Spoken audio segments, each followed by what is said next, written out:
Bonjour, shalom, shalom, shalom, shalom. Dieu nous bénisse, sa grâce soit sur nos vies. Excellente journée ce matin à toi, ta famille, à ton entreprise. Voilà, nous commençons, nous redémarrons, nous revenons. Bible ouverte ce matin, c'est la suite logique de ce que nous avons fait jusque-là. Le thème que nous étions en train de débattre était les priorités ou les urgences du chrétien en ces temps de la fin. Et bien aimé, nous avons vu quelques priorités et ce matin, nous allons continuer là où nous sommes arrêtés. Oui, je tenais à m'excuser auprès de tous ceux-là qui me suivent depuis un certain temps. Je suis passé par un temps de maladie, voilà. Et là, il fallait que je mette pause pour ne pas me présenter à vous tel que j'étais, voilà. Et il fallait que je retrouve encore plus de force, encore plus de poigne, encore plus de vie pour pouvoir réellement continuer le travail que le Seigneur nous a confié, de vous nourrir chaque matin au travers de la parole de Dieu, au travers des versets bibliques, au travers de quelques interprétations de chaque portion de la Bible que le Saint-Esprit nous mettait à cœur et nous mettra encore à cœur. Oui, ma page elle est vivante et elle continuera à vivre.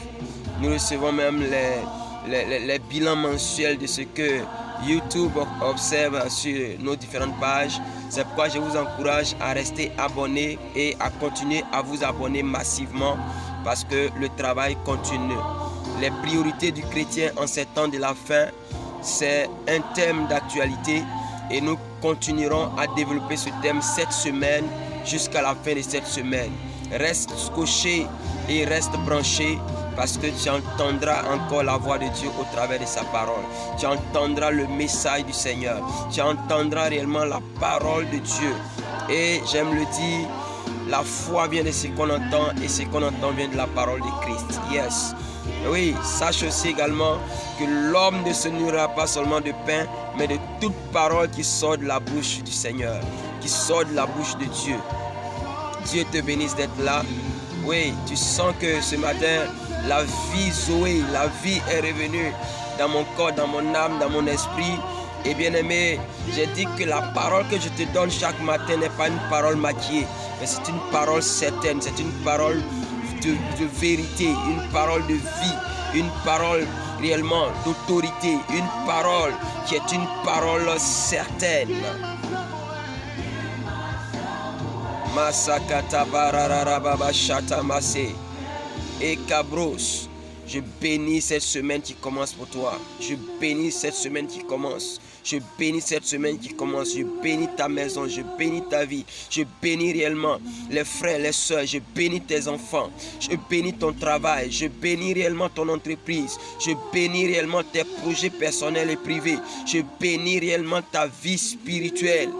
Et ce matin, nous allons aborder un sujet que j'aime et dont j'ai le fardeau. Merci Jésus. Allons ensemble dans la parole de Dieu. Ce matin, la priorité du chrétien en ces temps de la fin, c'est de pratiquer l'amour. Pratiquer l'amour. Pratiquer l'amour. Bien-aimés, ce monde dans lequel nous sommes a besoin d'amour. Les familles dans lesquelles nous sommes ont besoin d'amour. Nos familles ont besoin d'amour. Nos enfants ont besoin d'amour. Nos autorités ont besoin d'amour. Nos hommes de Dieu ont besoin d'amour. Nos fidèles, nos brebis ont besoin d'amour. La terre a besoin d'amour.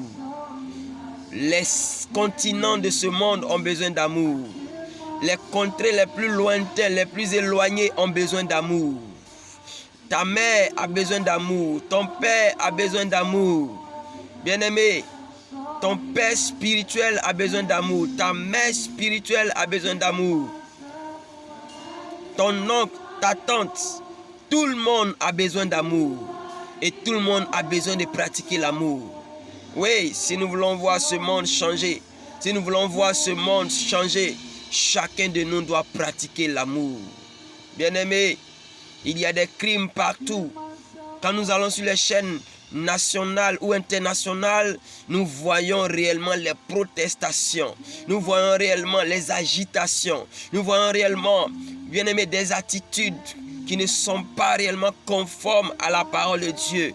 Dieu est amour et nous avons besoin de retourner à l'amour. La priorité actuellement sur la terre des hommes, c'est de retourner à l'amour. Oh bien-aimé, Jésus est venu avec l'amour. Jésus est venu avec l'amour. Dieu a envoyé Jésus pour prouver son amour pour l'humanité. C'est une priorité, c'est une urgence. La créature de Dieu porte la main sur l'autre créature de Dieu parce que l'amour a disparu. La Bible va plus loin même pour parler de quelque chose de clair. Il dit l'amour du plus grand nombre se refroidira. Et nous sommes dans cette saison. Et il faut que nous revenons.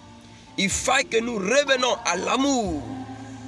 Et cette semaine, nous parlerons de l'amour. Nous parlerons de cette priorité. Yes. Allons dans la parole de Dieu. Luc le chapitre 10, verset 25 au verset 37. La Bible dit, un docteur de la loi se leva et dit à Jésus, pour l'éprouver, Maître, que dois-je faire pour hériter la vie éternelle? Jésus lui dit, qu'est-il écrit dans la loi? Qui lis-tu? Il répondit, tu aimeras le Seigneur ton Dieu de tout ton cœur, de toute ton âme, de toute ta force et de toute ta pensée, et ton prochain comme toi-même. Je le répète, et ton prochain comme toi-même. Tu as bien répondu, lui dit Jésus, fais cela et tu vivras. Mais lui, voulant se justifier, dit à Jésus, et qui est mon prochain? Jésus répondit, Jésus reprit la parole et dit, un homme descendait de Jérusalem à Jéricho, il tomba au milieu des brigands qui le dépouillaient, le chargeaient de coups et s'en allaient, le laissant à demi-mort. Un sacrificateur qui par hasard descendait par le même chemin, ayant vu cet homme, passa outre. Un Lévite qui arriva aussi dans ce lieu, l'ayant vu, passa outre. Mais un Samaritain qui voyageait, étant venu là, fut ému de compassion lorsqu'il le vit. Il s'approcha et banda ses plaies en y versant de l'huile et du vin. Puis il le mit sur sa propre monture, le conduisit à une hôtellerie et prit soin de lui. Le lendemain, il tira 2 deniers, les donna à l'autre et dit, aie soin de lui, et ce que tu dépenseras de plus, je te le rendrai à mon retour. Lequel de ces 3 te semble avoir été le prochain de celui qui était tombé au milieu des brigands? C'est celui qui a exercé la miséricorde. C'est celui qui a exercé la miséricorde envers lui, répondit le docteur de la loi. Et Jésus lui dit, va et toi, fais de même. Alléluia. Bien-aimé, la Bible dit qu'il est un docteur de la loi. Il est venu voir le Seigneur pour dire, qu'est-ce que je dois faire pour aller au ciel? Qu'est-ce que je dois faire pour hériter le royaume des cieux? Qu'est-ce que je dois faire pour avoir la vie éternelle? Jésus lui a dit, tu aimeras ton Dieu et tu aimeras ton prochain comme toi-même. Mais bien aimé, le docteur de la loi lui dit, qui est mon prochain?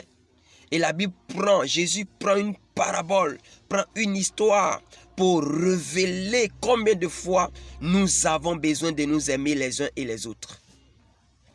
Il dit, il y a un sacrificateur, c'est-à-dire quelqu'un de la maison de Dieu. Il a vu un homme qui a été blessé, frappé, laissé à demi-mort. Un homme en difficulté sur le chemin. Et quand le sacrificateur est arrivé, quand l'homme de Dieu est arrivé, bien-aimé, quand l'homme de Dieu, le sacrificateur est arrivé, parce que nous nous réclamons de ce titre, de cette fonction. Chacun dit, je suis un homme de Dieu. Si je suis un homme de Dieu, que le feu descende. Si je suis sacrificateur, alléluia. Mais la Bible dit, le sacrificateur avait le cœur fermé. Il a abandonné celui qui était là, souffrant à demi-mort, et il est passé outre. Il a contourné l'homme en danger. Ça, c'est un homme de la maison de Dieu. La Bible dit que Jésus a pris l'exemple du Lévite. Le Lévite aussi est un homme de la maison de Dieu. Un homme de la maison de Dieu. Oui, il est comme symbole, il est le symbole peut-être d'un ouvrier, d'un chrétien simple. Il est le symbole même certainement d'un responsable d'église. Le Lévite, il a vu l'homme en danger. Il est passé outre. Il a contourné le malade. Il a contourné l'homme en danger. Il a contourné celui qui avait besoin de soutien. Il a contourné celui qui avait besoin de soins. Il a contourné celui qui était couché dans son sang. Dans son sang qui jaillissait. Alléluia. Bien-aimé, il s'agit des hommes de la maison de Dieu. Il s'agit des hommes de l'alliance abrahamique. Il s'agit des hommes de l'alliance avec l'Éternel. Il s'agit des hommes qui connaissaient quelque chose de ce que c'est que la parole de Dieu. Oh, alléluia, Hosanna. Revenons à cette priorité. Les priorités du chrétien en ces temps de la fin. Les chrétiens sans amour, les hommes de Dieu sans amour, les responsables sans amour, l'enfant de Dieu sans amour, sans compassion. Tu n'as plus de compassion. Tu n'es plus sensible aux problèmes de ton frère. Tu n'es plus sensible aux problèmes de ta soeur. Tu n'es plus sensible aux problèmes de tes parents. Tu n'es plus sensible chrétien. Tu n'es plus sensible. Waouh! La Bible déclare clairement, mais un Samaritain qui voyageait étant venu là fut ému de compassion lorsqu'il le vit. Lorsque le Samaritain, bien-aimé, il n'y a pas d'alliance entre le Juif et le Samaritain. Il n'y a pas d'alliance entre ceux-là même qui adoraient Yahweh et les Samaritains. Mais la Bible dit que ceux qui adoraient le vrai Dieu, ils se sont éloignés. C'est comme aujourd'hui. Le païen est plus gentil, plus généreux que le chrétien. Le païen, il partage plus ce qu'il a, plus que le chrétien. Alléluia. Revenons à la priorité. Revenons à l'amour divin. Revenons à l'amour agapé. Revenons à cet amour. Oh, demain nous allons voir les caractéristiques de cet amour.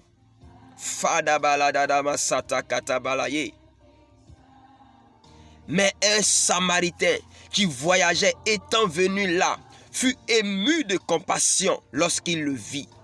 Il a eu compassion. Son cœur était touché. Bien-aimé, maintenant notre cœur en tant que chrétien, notre cœur n'est plus touché quand nous sommes devant une personne en difficulté. Lorsque nous sommes devant une personne qui est dans le besoin. Lorsque nous sommes devant un enfant qui est dans le besoin. Lorsque nous sommes devant un vieillard qui est dans le besoin. Lorsque nous sommes devant un malade qui est dans le besoin. Madobosha, habadadaba satakaya. Ce matin, je vais parler à ton cœur. Tu n'as plus d'amour. Tu es dans les raisonnements. Kaboso, ikabalaye nalakatasaya. Tu n'as plus d'amour pour ton prochain. Il dit, aime ton prochain comme toi-même. Le prochain qui est bien portant, d'accord, si tu ne l'as pas aimé, c'est pas bon, mais c'est pas bien grave. Mais le prochain qui est un nécessiteux. Il s'approcha et banda ses plaies. Le Samaritain ne connaissait pas la compassion, l'amour et tout ça. Il est charnel. Il est un homme animal. C'est-à-dire qu'il n'a pas Christ. Il n'a pas Dieu. Il n'a pas le Dieu des Hébreux. Il s'approcha. Il banda ses plaies en y versant de l'huile et du vin. Puis il le mit sur sa propre monture. Il l'a mis sur son chameau. Il l'a mis sur son cheval. Il l'a mis sur son moyen de transport. Le conduisit à une hôtellerie et prit soin de lui. Bien-aimé, le Samaritain a passé du temps avec cet homme en danger. Il a passé du temps. Il a pansé les plaies. Il a soigné les plaies du blessé. Il a soigné les plaies de l'homme en danger. Il était rempli de compassion. Il était rempli d'amour pour son prochain. Le païen était rempli d'amour pour son prochain. C'est ce que nous voyons aujourd'hui. L'église est en train de perdre sa mission. L'église est en train de perdre sa mission. Les enfants de Dieu sont en train de perdre leur mission. Les enfants de Dieu sont en train de perdre réellement leur but principal. Aimer Dieu et aimer son prochain. Alléluia.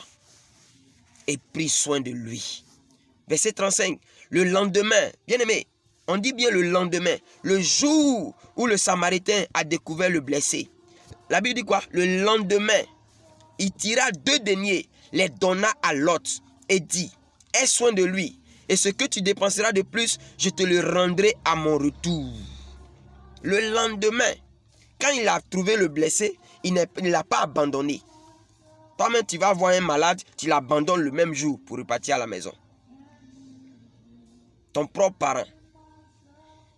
Mais le Samaritain, le païen, il a pris soin de ce blessé, de cet homme en danger, ensanglanté. Et c'est le lendemain, il a confié encore, il a pris engagement pour que cet homme-là soit traité dignement, totalement et bien. Et même quand les dépenses seront trop, lui-même il va prendre en charge à son retour. Parce que je crois que c'est un habitué de ce lieu. Alléluia, Hosanna. Bien-aimé, retournons à l'amour de Dieu. Retournons à l'amour pour notre prochain. Ce matin, je vais réellement introduire cette priorité. Et demain, nous allons poursuivre. Jésus est Seigneur. Jésus est Seigneur. Lequel de ces 3 te semble avoir été le prochain de celui qui était tombé au milieu des brigands? C'est celui qui a exercé la miséricorde envers lui, répondit le docteur de la loi. Et Jésus lui dit, va et toi, fais de même. Bien-aimé, tu n'as plus de compassion, tu n'as plus d'amour, tu n'as plus d'amour, tu es insensible. Mais ce matin, la Bible dit, retournons à l'amour, retournons à l'amour. Toi, quand tu rends service, tu veux aussi qu'on te rende service en retour. Non. Bible ouverte, ça reprend. Et demain, nous allons poursuivre. Que le Seigneur te bénisse. Que le Seigneur te bénisse. Que le Seigneur te bénisse. Regarde celui qui est à côté de toi comme un miracle pour toi. Comme une bénédiction pour toi. Comme une source de bénédiction pour toi. Mais regarde-le aussi. Parce que le sacrificateur et le lévite, comme ils n'ont pas pu prendre soin de cet homme en danger, je pense que la note que le Seigneur va leur donner ne sera pas une bonne note. Ta note dépend de comment tu te comportes envers celui qui est à côté de toi. Ta note chez Dieu dépend de comment tu prends soin, comment tu vois celui qui est à côté de toi, ton semblable, ton prochain, ton frère, ta soeur, ton parent. Alléluia. Rendez-vous demain pour la suite. Que la grâce du Seigneur soit sur toi. Bible ouverte ce matin, c'est retournons à l'amour. Retournons à l'amour. Oh, retournons à l'amour. Alléluia. J'ai été ravi de partager cette portion des Écritures avec toi. Relis-le, toi seul, et tire encore des leçons au-delà de ce que je t'ai dit. Merci Seigneur. Très bonne semaine à tous et bonne reprise à Bible ouverte. Amen.